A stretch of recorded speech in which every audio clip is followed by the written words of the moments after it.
बी mechanical इंजिनियरनं वीणा, तंबोरा, तानपुरा, सितार, एकतारीसाठी लागणारा भोपळा निर्मिती करण्याची संकल्पना केली आहे। बघता बघता महाराष्ट्राबरोबरच देशासह आंतरराष्ट्रीय बाजारपेठेत देखील भोपळ्याची मागणी वाढली।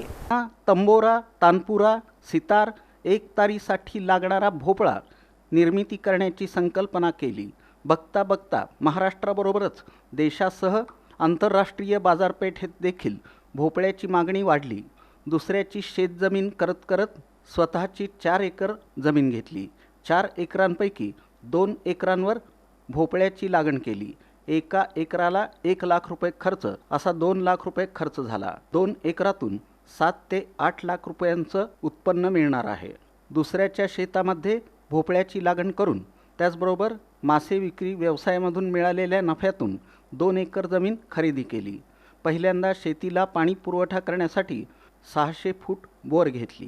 2.5 इंची पाणी लागलं।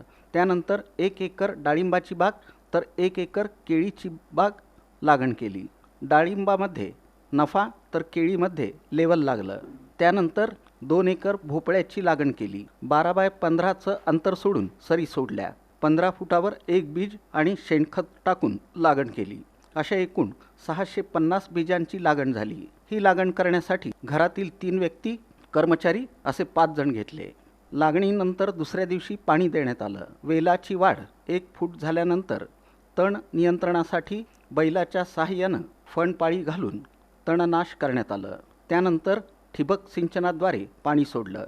ड्रीपमधून 4 दिवसाला सूक्ष्म अन्नद्रव्य, दुय्यम अन्नद्रव्य NPK अशा पद्धतीचं ठिबक सिंचनाच्या माध्यमातून खत देऊन वेळोवेळी महिला कर्मचाऱ्यांच्या माध्यमातून प्लॉटमधील तणसह घाण काढण्याची व्यवस्था केली। लागणीनंतर 2 महिन्यांनी फुलकळी लागली। फुलकळीनंतर सेटिंग अवस्था झाल्यानंतर वेळोवेळी कीटकनाशकांबरोबरच बुरशीनाशक फवारणी केली। फळ तयार झाल्यानंतर फळाखालील खड्डे काढून स्वच्छता केली। वीणा, तंबोरा, तानपुरा, सितार, एकतारीसाठी लागणाऱ्या भोपळ्याचा साईज तयार करण्यासाठी पोटॅश मात्रा वाढवली। पाण्यामध्ये विरघळणारी लिक्विड खतं वेळोवेळी ठिबक सिंचनाच्या माध्यमातून देखील देण्यात आली। भोपळा निर्मिती होण्यासाठी 2 महिने गेले। त्यानंतर उचलून ओलावा कमी करून गादी पद्धत केली। भोपळ्याला पाणी लागू नये याची काळजी घेतली। 6 महिने पूर्ण झाल्यानंतर भोपळा पूर्ण तयार झाल्यानंतर त्याला प्रत्येक 8 दिवसांनी उलथा पालथा करण्याची व्यवस्था ठेवली। भोपळ्यावर बुरी येऊ नये यासाठी सल्फर फवारणी केली। त्यानंतर उलथा पालथा करत उन्हामध्ये वाळवण केली। 7व्या महिन्यामध्ये या भोपळ्याची तोडणी केली। एकत्र गोळा करून 8व्या महिन्यामध्ये तो ठेवण्यात आला। महाराष्ट्रातून कुठूनही मागणी होत नाही, परंतु इचलकरंजीवरून मागणी होते।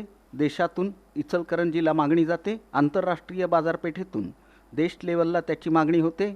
या वाद्याची निर्मिती फक्त इचलकरंजी इथंच होते। कच्च्या भोपळ्याचं वजन प्रथम 40 ते 50 किलो दरम्यान असतं। वाळल्यानंतर तोच भोपळा 500 ते 600 ग्रॅम वजनाचा होतो। भोपळ्याला नगाच्या क्वालिटीवर दर ठरतो। सर्वात महत्त्वाचे म्हणजे भोपळा पीक घेतल्यानंतर वाळवणी दरम्यान पावसापासून, उन्हापासून त्याची चांगली देखभाल करावी लागते। वाद्य भोपळा सोलापूर जिल्ह्यातील टेम्परेचरबरोबरच नदीच्या कडेलाच येतो। हा वाद्य भोपळा तयार करण्यासाठी खूप मेहनत घ्यावी लागते। त्यामुळं वाद्य भोपळा बनवण्याकडं अनेक शेतकरी दुर्लक्ष करतात।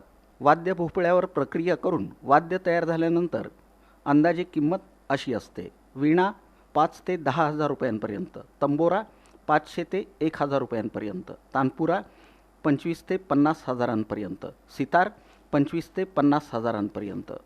आवाजाच्या क्वालिटीनुसार त्याला साहित्य बसवलं जातं। त्यानुसार त्याचा दर ठरवला जातो।